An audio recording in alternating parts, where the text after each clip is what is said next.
I am back in my happy place after the most amazing holiday, which I'll tell you about in another post.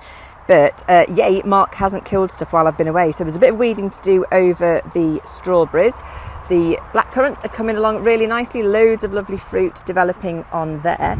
In the greenhouse, everything's still alive.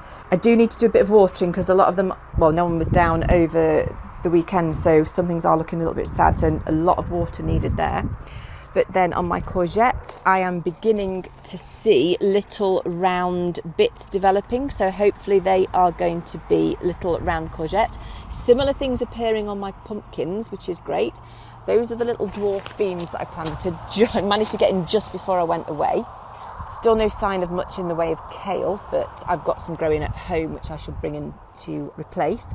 The Swiss chard needs chopping back because that's pretty much over. But then over here, Mark has had a few of the radishes, but they're looking really good. So salads bring it on. They might have gone a bit too far, but I can always plant more.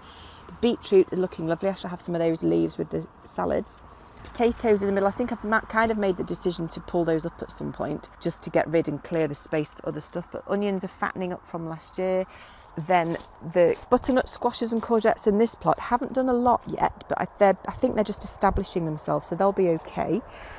There were quite a lot of apples on here, so I don't know what kind of apples they are on this particular tree, but I did mention there were quite a lot and they are developing nicely, so we'll have to wait and see. That's exciting.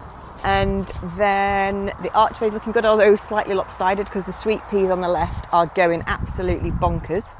But they will be lovely when they start coming up. I've got onions that are continuing to march on. Mark was quite concerned about the sprouting broccoli, but they're not too bad. I see what he means by leaves dying off, but I don't think I've lost that many plants.